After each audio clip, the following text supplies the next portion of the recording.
Hey, it's Chris. Welcome back. I am doing chapter 3 of the And Asset book review here, and this is actually going to be my fastest, probably, book review chapter on this book because I am actually going to refer you to a different video that I just released maybe 2-3 weeks ago in regards to the most effective way to pay off a house. Now, the title of this chapter is The Most Efficient Way to Buy a House. So it talks about how we want to make sure when we're buying a home, we want to minimize losses, i.e. wealth transfers.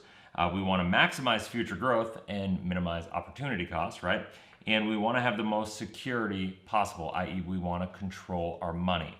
So I'm not going to get into great detail about this. I'm going to send you to that other video at the end of this. But I do want to talk about those 3 things, just a couple principles, and kind of maybe give you a little encouragement why you should want to go watch that other video if you're thinking about how to pay off your house. Actually, in that video, I kind of call out Dave Ramsey for some stuff because of a lot of things he gets wrong in the advice he gives people. And so when we talk about wealth transfers, one of the biggest things is a lot of people think about we want to pay cash for our home.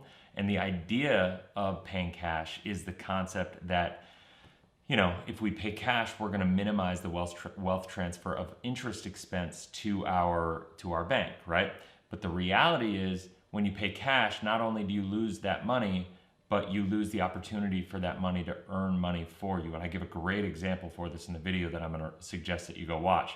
But the problem with that is if you pay cash, you're losing sight of opportunity costs, right? Like you're thinking about, well, I did an example. If you pay $400,000 for a house, right, that house has to be worth basically 3.4 or 3.6 million. It was a lot of money in 30 years.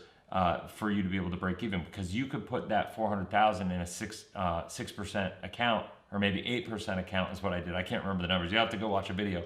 You could put in an 8% account, I think it was, and with that assumption, $3.6 million, I think, is what the house would have to be worth. That's what the investment account would be worth to do that, right? Like, and at the end of the day, even at a 4% rate, you're gonna knock the wealth transfer of interest expense out of the water. You're going to blow it out of the water with how much money that your $400,000 earns you. So principally speaking, it makes no sense to spend cash on a house when you can earn higher than 4% or around 4% on a guaranteed rate, long-term internal rate of return inside of a guaranteed account, right? Like, it makes no sense. If you want to get into details, go check that out and we'll get into it. Now, the idea of having the most security and control, a lot of people actually think that having their house paid off gives them the most security. Now, I want to make this very, very clear. I'm not saying you shouldn't have your house paid off. I'm simply saying that you should have a mortgage on your house, because when you don't have a mortgage, when you have your house paid off, and no mortgage, what happens is all your equity and a lot of your net worth is tied up in that house, and you can't access it maybe in times that you need it most. If you lose your job in a down economy, you need to refinance, you need to take out a home equity line of credit, something like that. Banks aren't necessarily going to give you what you need for equity and tap into that equity when you need it the most.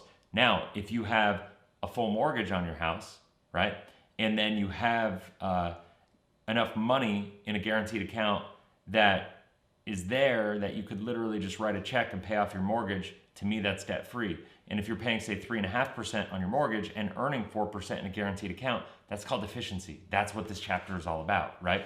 And so that's all I want to say on this, is like, really think about it from that perspective. If you can get those concepts, Caleb goes into some other concepts of tax benefits and payments and thinking about, like I said, your house value is going to go up or down one way or the other. But the other thing, actually, now that I'm swiping through the book real quick, the other thing that I think is important to understand is how inflation impacts the value of your mortgage, right? So when you pay, let's say you had a $2,000 mortgage today, 30 years from now, if you had a 30-year fixed mortgage, you're still going to be paying $2,000, but the way inflation works is everything around us gets more expensive, right? But if your mortgage is fixed at $2,000 and the rest of the world, at a 3% inflation rate like normal, every 20 years or so, it's going to double. So you're basically getting a 50% discount in 20 years on your mortgage, right? While the rest of the world's going around us, and incomes are going up, life is getting more expensive, groceries are getting more expensive. If you were renting, rent prices would be going up, right? But you're staying fixed at $2,000 a month. So that your cost of living actually gets more and more affordable when you look at it that way. So it's a huge, you're leveraging, this is one of the few areas in your life that you can leverage inflation to your benefit. You lock in this standard of living, or you lock in this expense that is ultimately getting you a discount, and it's one of the biggest expenses that you're going to have in your life, right? So you think about inflation and how that impacts it, and ultimately, I would really encourage you to go watch that video. I'm going to link it above. I'll put it in the end screen right there. And anyway, I hope that makes sense. I'm really having fun going through this book. I've read it like a bunch of times, but I love the content, and I think it needs to be out there. So I hope you have a blessed, inspirational day. I'll see you in the next chapter. Later.